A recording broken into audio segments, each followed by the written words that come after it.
अस्सलाम वालेकुम नाज़रीन, ख़बरनि जो सिलसिलो जारी आहे। ख़बर शामिल कंदासीं। कराची खां रिपोर्ट करे रहियो आहे मुजीब रहमान बुरफ़त। महरम राम जो चंड नज़र ईंदे ई सॼे सिंध जियां गॾापिजे लासी ॻोठ ऐं भर पासे जे ॻोठनि में हर तरफ़ या हुसैन जूं सदाऊं बुलंद थी वियूं। महरम राम जो महीनो शुरू थींदे ई मातम मजलिस नुंहां ख़वानी जो सिलसिलो शुरू थी चुको आहे। महरम राम जो महीनो बीहंदे ई मोमिननि पारां अलम पाक सिंगारण संवारण ऐं बुलंद करण वारो सिलसिलो शुरू कयो वियो आहे। जॾहिं त महरम राम जे चोथें अशरे ते अल हुसैन ऐं अल अब्बास इमाम बारगाह लासी ॻोठ में मजलिस एज़ा मुनक़िद कई वई।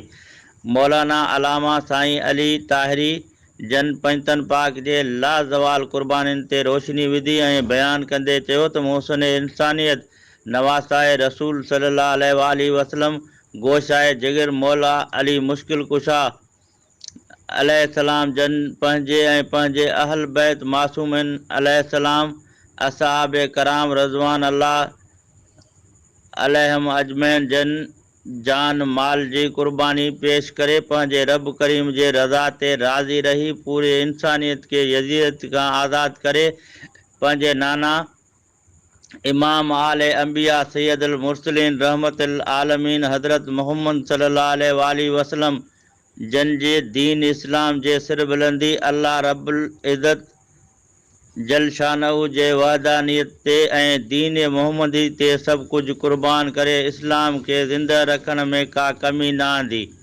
संदन हिकु हिकु शहज़ादे खे शहीद कयो वियो।